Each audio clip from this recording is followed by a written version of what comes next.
Assalamualaikum everyone, welcome to the second part of the video, internal structure of the heart. So I hope you remember that in the previous video we discussed about the atrium, means the right and the left atria. We discussed about both the ventricles, left and the right and the left. We discussed about this muscular layer, septum, which separates the deoxygenated blood from the oxygenated blood. We also discussed about the tricuspid and the bicuspid or mitral valve.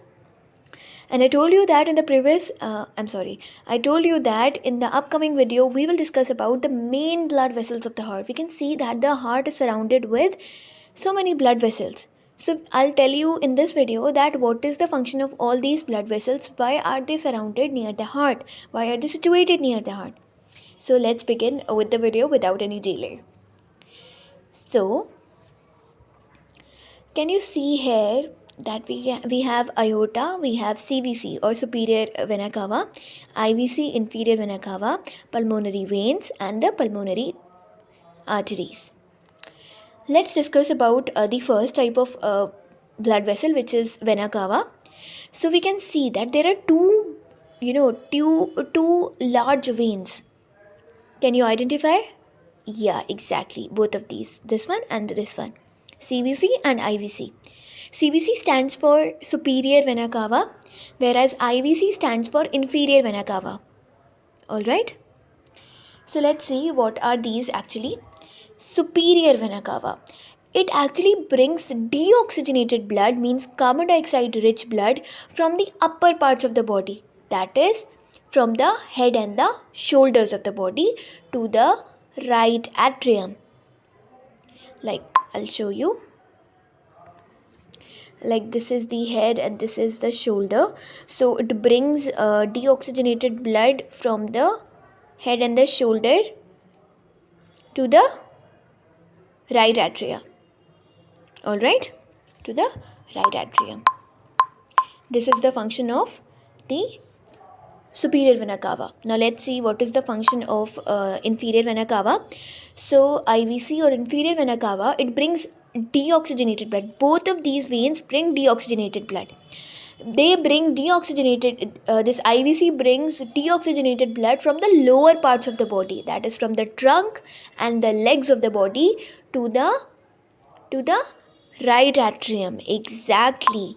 Like, I'll show you. Like, this is the leg. I'm just roughly drawing it. From here it goes and brings deoxygenated blood to the right atrium. Exactly. In this way. Now we have the pulmonary veins. Can you identify where the pulmonary veins are? Yes, exactly. We have the pulmonary veins on the left side as well as on the right side. Now let's see what are these pulmonary veins. So these pulmonary veins, they bring oxygenated blood from the left and the right lungs. They open into the left atrium. Left atrium. Exactly. Like, for example, like this is the heart. These are the lungs. So it brings oxygenated, like after from the ventricles, the deoxygenated blood enters the lungs, right? We'll study about them in the next video, inshallah. It enters the lungs, and after oxygen enters the blood in the lungs, and then the oxygenated blood, the pure blood, is then entered through the to the left atrium by these pulmonary veins.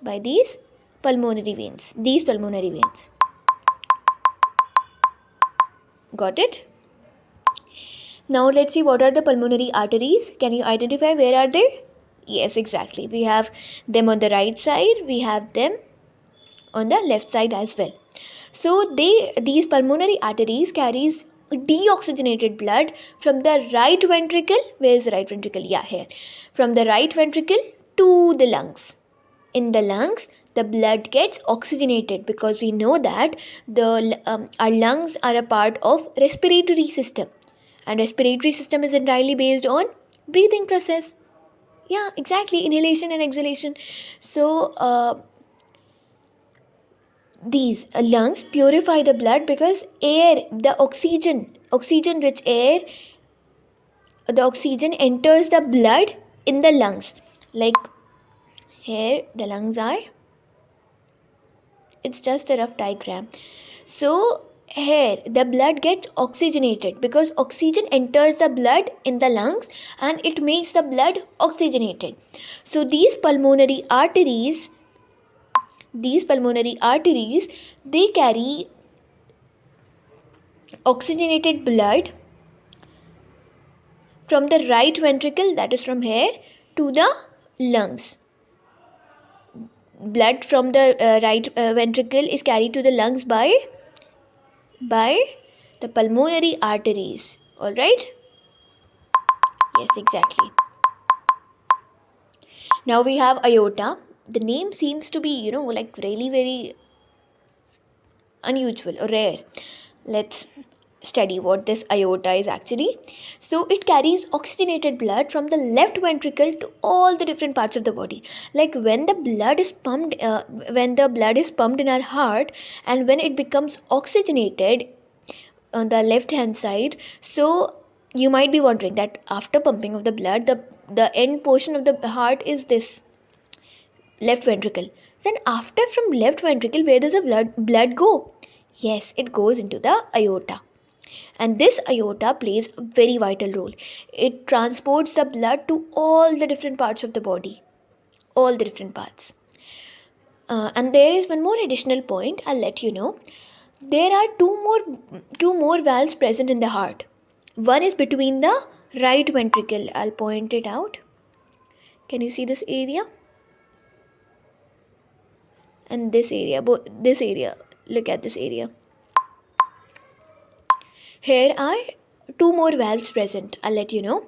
There are two more valves present in the heart. One is between the right atrium and another is between the left ventricle and the aorta. See this left ventricle and the aorta. This is here. Can you see this here? Something like two balls is present here. These both are semilunar valves. SL, semilunar valves. All right. These valves, what is their function? These valves do not allow the blood to flow back into the ventricles. They ensure that the blood will flow only in one direction, that is from the ventricles to the aorta. It cannot get back to ventricles because blood can flow back, right? So these valves make sure that the blood will flow in only one direction, that is from the ventricles to the aorta. Exactly. These look like half moon. Can you see? They look like half moon. And there's one more additional point that I forgot to tell you in the previous video. Our tricuspid and the bicuspid valve or the mitral valve, they're also called auriculoventricular, AV valves. So do not get confused, like if in examination it comes AV valves. So don't get confused. They are actually auriculoventricular. They are actually the tricuspid and the bicuspid valve. And we have both of these valves also, which are called semilunar valves, SL valves.